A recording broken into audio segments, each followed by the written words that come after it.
Good morning, everybody. Welcome to day 22 of the Democrat shutdown.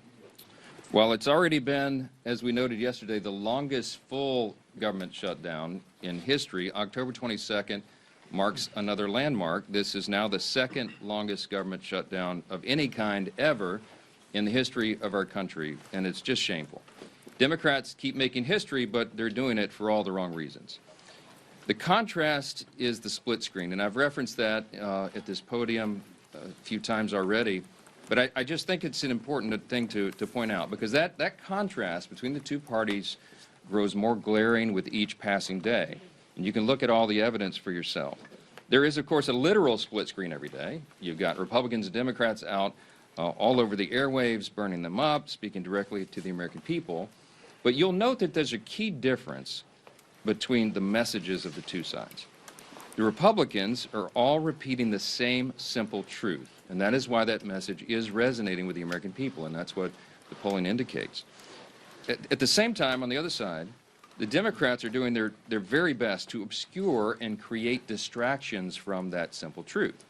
So the reason that we find it important to come out here every day and repeat again the same simple truth is because they're trying so hard to cover that up.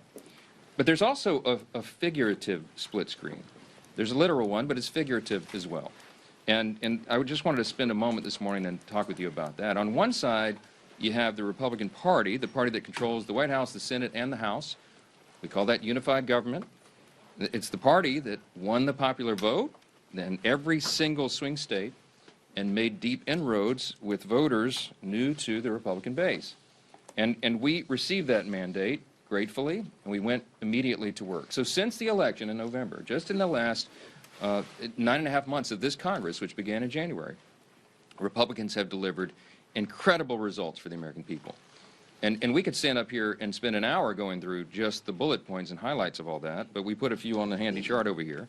But just think of what's been accomplished in the last 9.5 months. A couple of things listed here. We passed the historic Working Families Tax Cut, one of the most landmark pieces of legislation ever passed by the U.S. Congress for the benefit of the American people. We slashed taxes for hardworking Americans, geared for the lower and middle class earners who needed that assistance. We cut hundreds of billions of dollars in fraud, waste, and abuse from government. We solved the border crisis. We are working now to solve the crime crisis in major cities around America. We strengthened Medicaid. We improved health care access, and we lowered premiums with our legislation. We have restored peace through strength, thanks be to God, and we are ending wars around the globe. And we've restored common sense to a government that sorely needed it. That's part of the mandate that was given to us by the American people in the fall. And most recently, we did our jobs, and we passed a clean, nonpartisan CR to keep the government open for the people.